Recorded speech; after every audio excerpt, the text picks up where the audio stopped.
Articles of Faith is a weekly interview show featuring scholars and writers who have written about the doctrines and teachings of the Church of Jesus Christ of Latter-day Saints.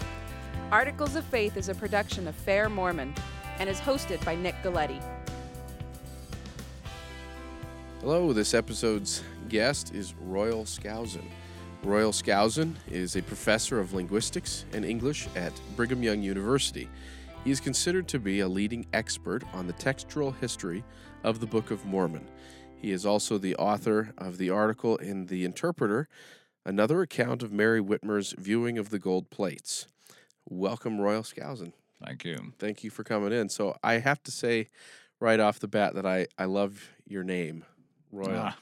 I'm curious, what's the history of that name? How did that name come to be? Do you know? Well, I'm named after my grandfather. Most royals these days are named after someone with that name, and my grandfather really welcomed my mother when she married my father, joined the church, and she just loved him, so she gave me his name, and Excellent. I've carried it. Family likes to change the name to Roy. He was actually called Roy, okay. but I've maintained Royal. So was there ever a period in your life, though, that you were thinking, maybe Roy's not a bad idea? Or I always maintained Royal because my father was Leroy, and my grandfather was Roy, and I just no, it's have beautiful. to be a little different. Well, it's a beautiful name, because, and in many ways there's that theme of royalty throughout the scriptural texts. Yes, I have to live up to that. That's a good standard. So you're a linguist, I Right. guess, in one manner of Yes. speaking, amongst other specialties, and you served a mission in Finland. That's right. I had a book report in the third grade on Finland, and I still haven't forgotten it. It's kind of funny how those things stick with you. But what was your first venture? Was that your first venture into other languages?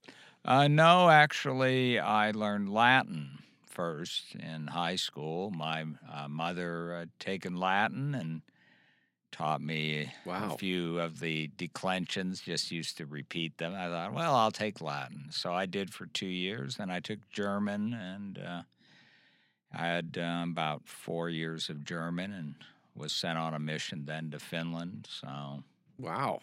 Were you thinking you were going to go to Germany then? I mean, based on... No, I didn't know really what I would get. I think at that time they sent a lot of Russian-speaking elders to Finland with the thinking they might open up Russia from Finland, which in fact did happen, but many decades later. And the other was that Latin had all these declensions and conjugations, and Finnish is even worse. And so I think there was this thinking that if you can learn some Latin, you might be able to learn Finnish. There you go. So there was always a number of us that knew the classical languages in Finland. And how often do you revert back to mission experiences? I know there's some people that always quote them in church and things like that, but are you one to kind of reflect back on that time in your life? Well, it's the determining events of my life. My Finnish language is so different from the other languages of Europe. It's not Indo-European, so...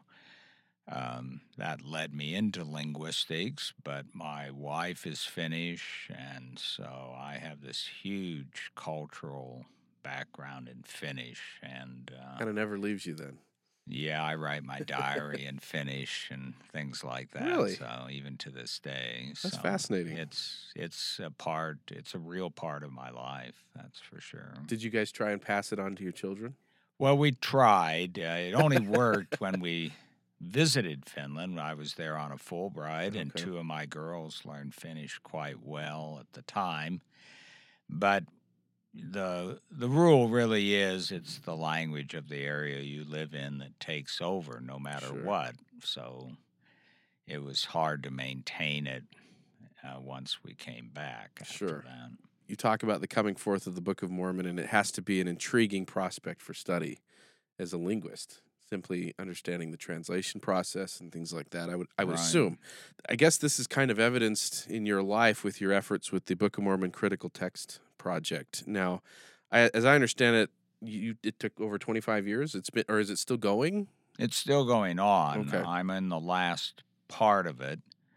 I'm working on the history of the text, but I've done the transcripts of the 2 manuscripts. I've done 6 books on the text itself, trying to determine that, and then I published the Yale edition of the Book of Mormon called The Earliest Text. That was about 5 years ago.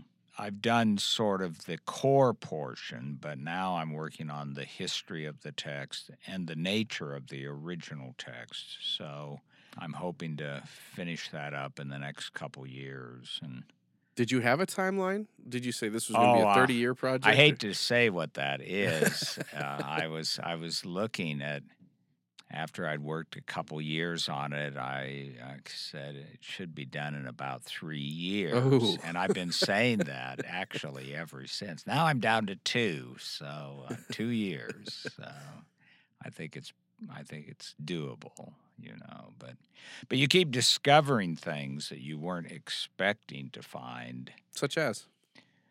Well, I think one of the big findings for me is that the language of the Book of Mormon is not dating from the 1800s. It is not upstate New York English, and a lot of people are very surprised at this. And but the major work I've done thus far is on the vocabulary and the meaning of the words. And they're actually dating from about the 1540s up to 1740. The text is actually quite archaic, and much of it has been obscured. What do you mean by that? Well, editors don't believe it's right. The text will say, "Counsel your brothers," and it means counsel with your brothers. That usage died out about 1600, but it's in the original text of the Book of Mormon 2 places. The 1920 edition, the preposition "with" was added. Whether probably Brother Talmage was responsible for it, and whether he knew that it meant that, or whether he thought maybe it was a mistake and that the word "with" had been dropped out, but he put it in, and in a sense, rightfully so, because people need to understand the text. But in actual fact, in the 1500s, it would have been perfectly understood the way it was. But this is fairly surprising, and there's another one, talking about the Red Sea departing when it meant it was parted. Right. And this is a usage, depart, meaning to part. They departed my raiment is the way the scripture reads up to the King James Bible. Then it was changed to they parted my raiment. The Book of Mormon had departed for the Red Sea, and the 1830 printer, I think, just thought, "Oh, this can't be right," so it's changed it. to parted. And you get these kinds. Some of them are still in there to say that a person is extinct when they die. There's about 4 or 5 of them in the current text, and we can sort of figure out what it means that they die, but it doesn't mean that one's progeny species will no longer exist and the way we use it today. Sure. But we can figure those out, so they haven't been changed. But I've been even studying the bad grammar in them days. Everyone laughs and says, "Oh, that's got to be Joseph Smith's upstate New York English." But I found it in academic writing in the 1600s. I mean, scholarly academic writing will have in them days. And so I'm just backing away from the idea of saying the Book of Mormon is this full of this hick language. This is a very surprising result. Many people want me to explain it, and I'm not going to explain it. I don't have an explanation. I think we should study it. And being a linguist, has been good because I don't have this prejudice automatically to say, well, this is bad grammar or this is just Sure. to be rejected and thrown out, automatically. So I think linguists have a more even view and don't go crazy if they see something like "they was yet wroth" and Yeah. and that's in printed texts quite prevalently up to about 1700, and then it starts dropping off and is recognized as non-standard. But so that's a very surprising result, I think. Absolutely. And so I'm still studying that, and there'll be a whole section in Volume 3 that I'm working on the original language of the text and its editing and how it's been changed. So what was kind of the initial motivation behind doing this project, and has it changed over the years? Well, the original motivation was to make transcripts of the two manuscripts, the original, which is the dictated one, and the copy that they made called the printer's manuscript to take for the 1830 printer to set the type from. And that was my only motivation. I wasn't trying to set out to find errors. In fact, I didn't think there would be any that I would find, and the church didn't think I would find any. So I was allowed access to photographs because they had done work for the 1981 edition, and everyone thought that it had all been found. And it turned out those photographs were, first of all, very hard to read, and but nonetheless, they were showing things that had been missed. And so that was the first thing I discovered, was that there were mistakes, accidental ones, not ones that really drastically changed the text, but nonetheless, I was finding them, and so that was the beginning. And but my original intent was just to make the transcripts. So in 2001, the transcripts were published, and now I'm one of the editors for 3 books that will be published by the Joseph Smith Papers, not only giving the transcripts of the manuscripts, but the photographs themselves. So people will now be able to actually see the photographs, and that's a very important step forward, I think. It's an incredible level of transparency. Yeah, I think originally, people are a little worried what's in these, and people are worried too about the bad grammar and the church. Joseph Smith was ridiculed from the beginning for the bad grammar, and even that's one important thing for Volume 3 is to establish this bad grammar is archaic grammar more than it's bad grammar. So, okay, and that's kind of a cherry on top kind of experience, right? It wasn't what you were trying to find, but you found it. Well, I wasn't actually trying to find anything, just do the transcript Sure. work. And so the first thing was to find the changes that had been missed. And then I realized that since we only have 28% of the original manuscript, we weren't going to find everything, and without the text being re-revealed, and that isn't my job, and that properly belongs to the brethren, and so it's a scholarly work. But I was discovering all this other information about the nature of the text, how accurately it had been given to Joseph Smith, that it was a very precise text. It wasn't one that he was just getting an idea in his mind and struggling to put it into his own language. He was given an actual text of English, I believe, and that's a pretty surprising result in and of itself. Witnesses of the translation believe that, but scholars, even in the church, have believed that Joseph Smith got ideas and put it into his own language. Sure. And I think that's one of the biggest findings of the project is that no, Joseph Smith got a revealed text of English, in English. And that's what I think the evidence all supports. And in Volume 3, I'm going to go through all that evidence for that. When is that going to be coming out? Do you know? Well, it's going to be in 4 books.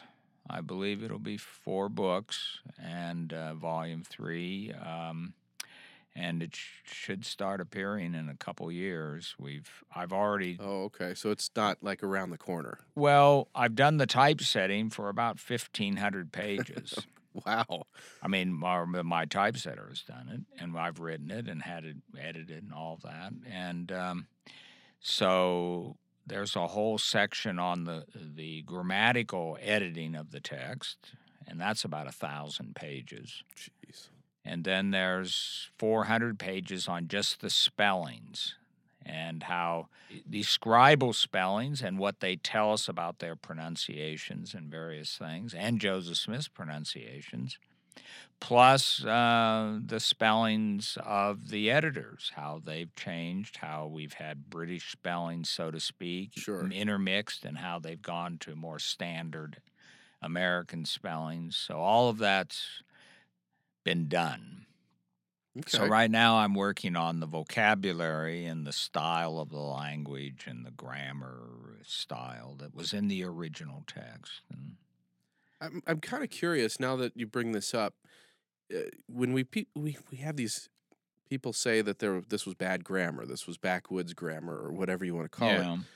Here we have Oliver Cowdery acting as scribe, who was a school teacher and presumably had a better grasp of good grammar than Joseph did.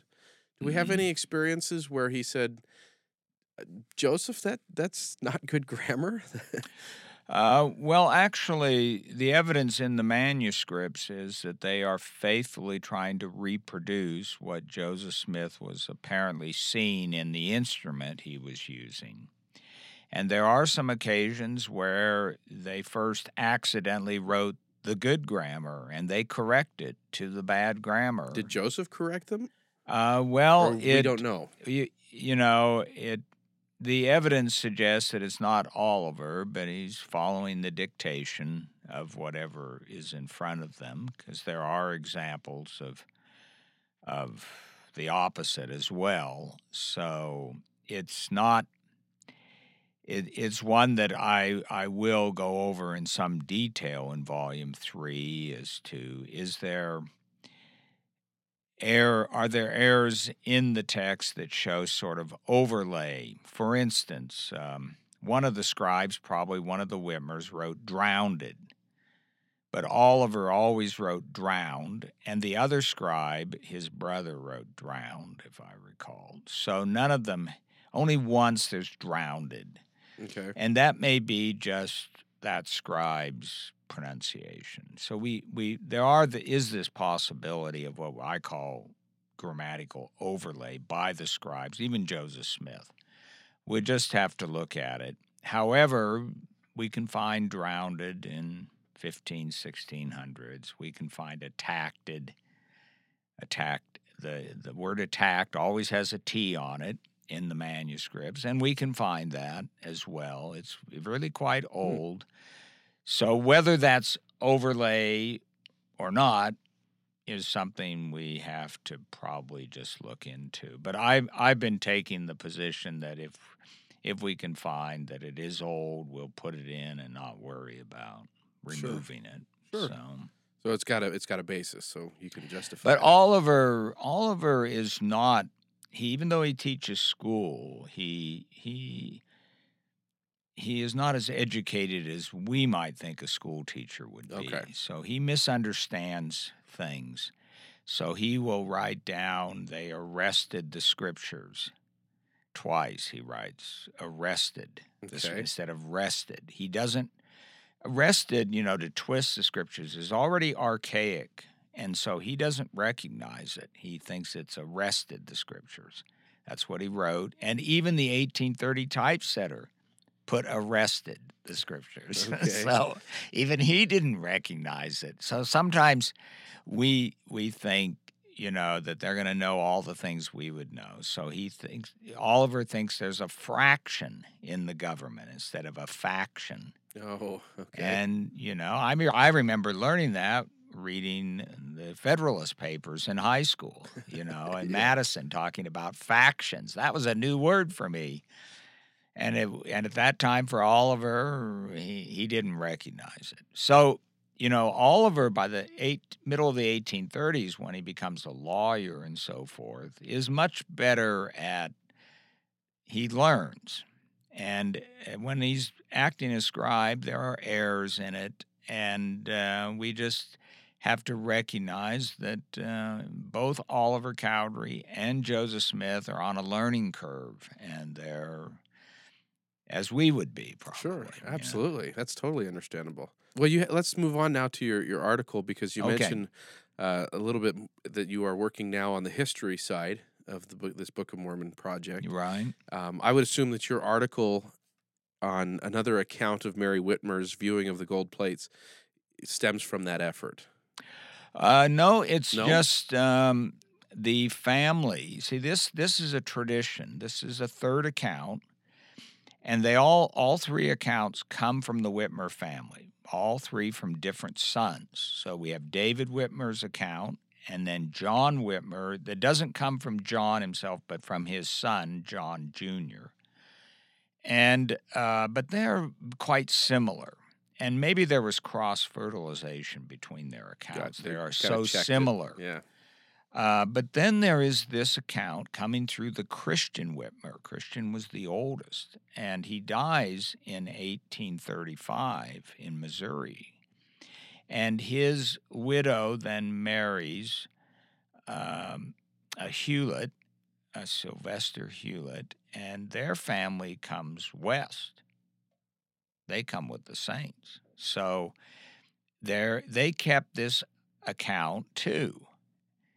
And they just told it amongst themselves until one of the descendants, remembering the grandmother telling it over and over, recorded it finally in the 1950s. And so, and then the grandson of this person sent me the write-up that his grandfather had done.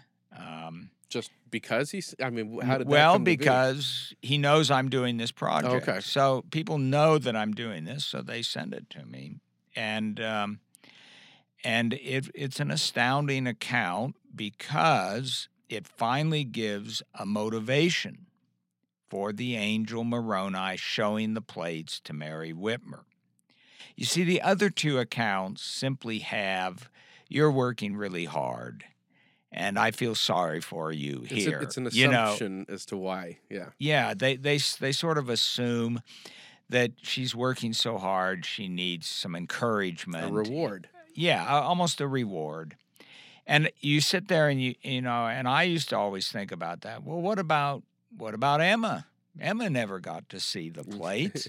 She got to feel them, right? Yes, she did. She probably wasn't even supposed to do that, but she did. Samuel did it too. Samuel Smith apparently felt the plates through the cloth. And so, but if you look at that assumption of those other two accounts, you might think, well, why wasn't Moroni going around showing it to a lot of people, to give them encouragement? But he wasn't. And this one makes it quite clear that she was peeved at Joseph Smith and Oliver, because they would work hard on the translation, but when they had a moment to take a break, they wouldn't just help with chores and things around. They would go out to a pond and skip rocks. And she thought, those guys could be helping me instead of skipping, and I can just see a mother thinking that about kids. And she's probably viewing them sort of as kids, and so she was about ready to turn them out, which in and of itself indicates she was an important person in this household. Well, and her frustration had grown pretty severe. Yeah, but I mean that, Peter Whitmer Sr. is going to follow her desire to remove these guys. And this was more serious because they needed a place where there would be a lot of males around to sort of act as a protective source for doing the translation in privacy and so forth. And so in this account, Moroni says, I got permission from the Lord to show them to you, which is interesting too, that he consulted with the Lord, that he wasn't just doing these things on his own. Sure. And of course, from that moment, then she was fully supportive and had no problem with doing all this extra work. It is interesting that we can confirm that Joseph Smith liked to skip rocks, and I put that in there Yes. because when he worked with Martin Harris on the 116 pages the year earlier, when they would take a break, they would go out to the Susquehanna River and skip rocks, and Martin refers to that. So it's nice to get this sort of confirmation of these things that Joseph liked to skip rocks. Which is kind of fun. There's very little academic value in it otherwise, right? It's just kind of a fun thing. Well, you've got this account, which is quite old. Now, the other two accounts are from the 1880s, David Whitmer and John Whitmer Jr. So they're much closer, even though then they're still, 50 years away from the actual occurrence. This one is going to be, over 100 years, much more. And so it is good to have these confirming accounts so that you don't say, well, it's been really mutilated over the years, and how can you trust these things? And I think, one, it does give a motivation for Moroni showing her the plates, and it is confirmed by this incident of skipping the rocks as something Joseph liked to do. So yeah, a little historical piece that connects it. Yeah. Okay. Well, at this point, how have you been able to kind of authenticate this as a real thing, or does it not need to be because it's just been passed down? Well, in the what I put in the Mormon Interpreter are all the emails and the accounts from Carl Cox. So I try to establish his provenance and from his grandfather, and he sent me the actual document, which they published. So I have a copy, a photographic, and that should probably be reproduced at some time. So, I mean, that's the earliest we have of this from the 1950s, but we have an actual,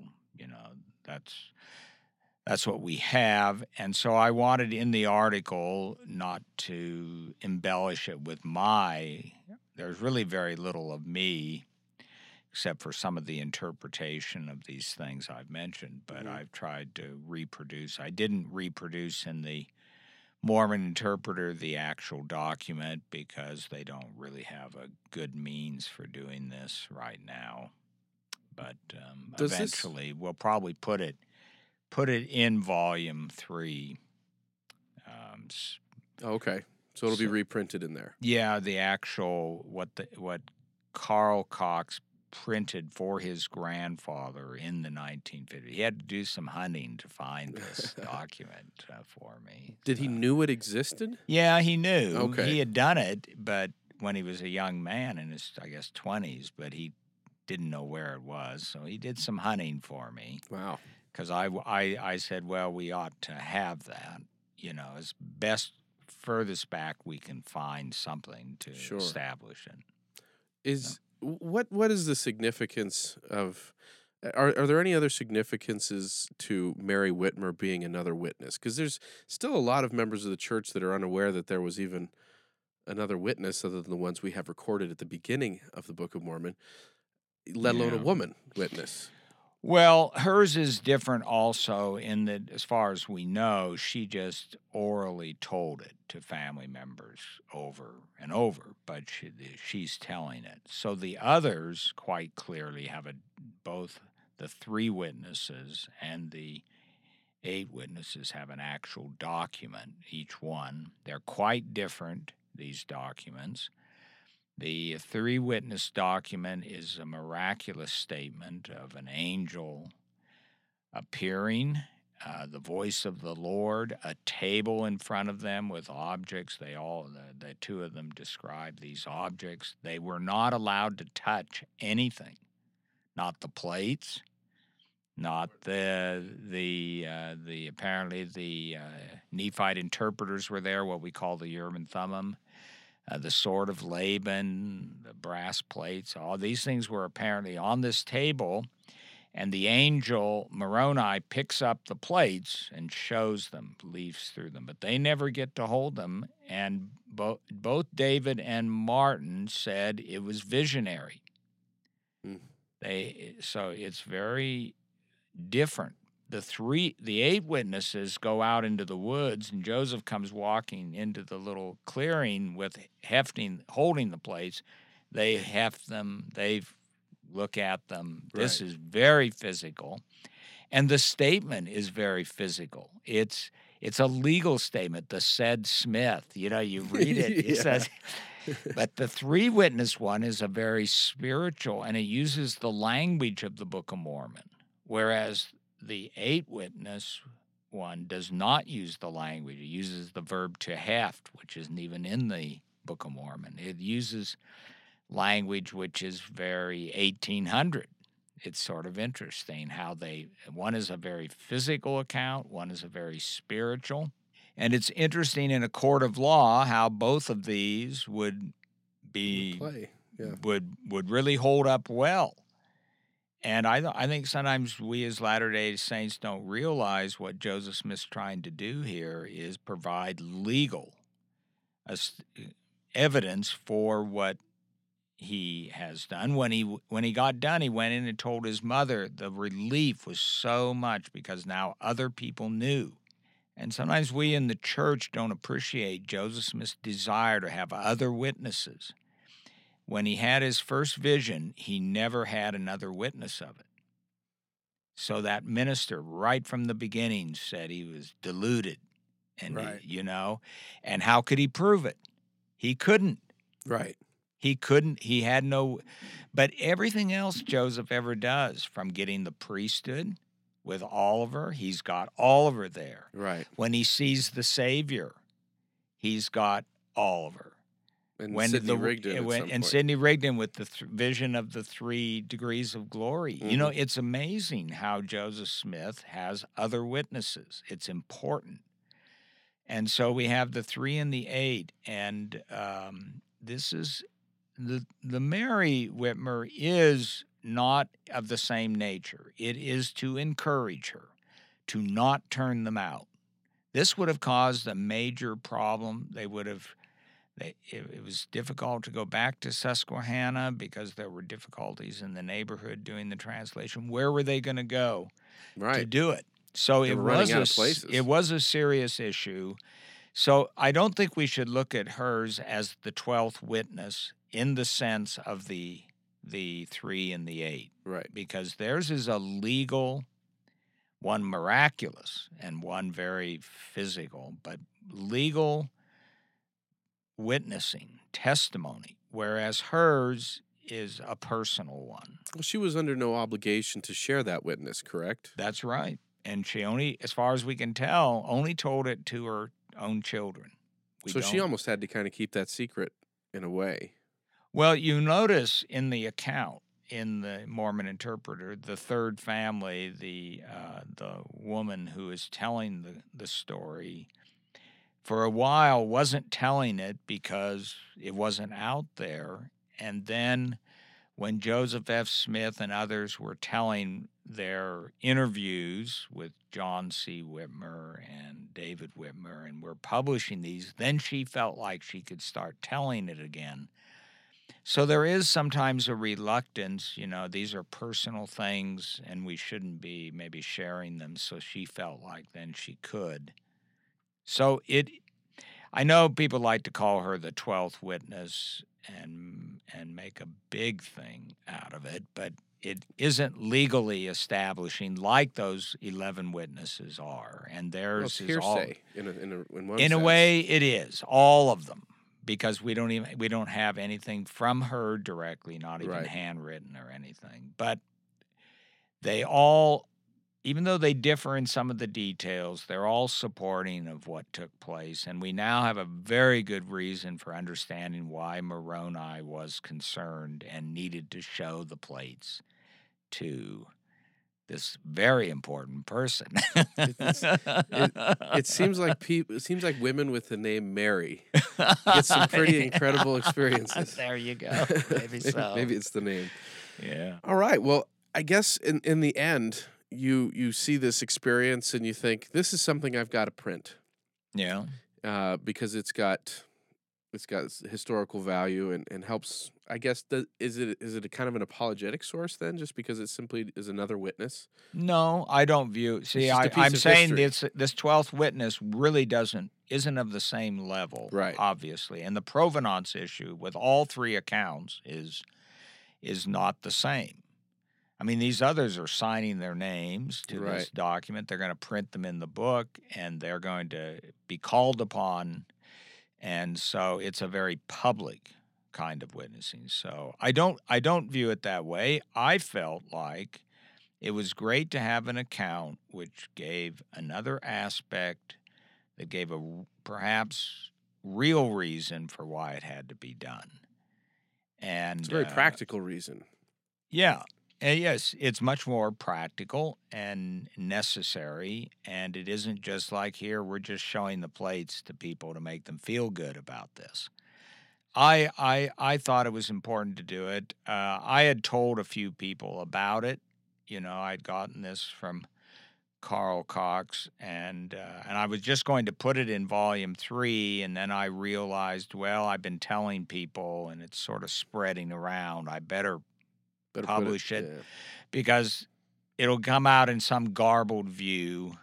And so I was pretty careful in just trying to give what Carl Cox had sent me and not try to add too much of myself to it in that account. Well, that's fantastic. Well, I appreciate it. I enjoyed the article, and I know that you have several other articles that you've done for the Interpreter, so I want to encourage people to go back through those old issues and find those. Again, Royal Skousen is a BYU professor and linguist and a scholar of the Book of Mormon. His article, Another Account of Mary Whitmer's Viewing of the Gold Plates, can be found in the Interpreter at mormoninterpreter.com.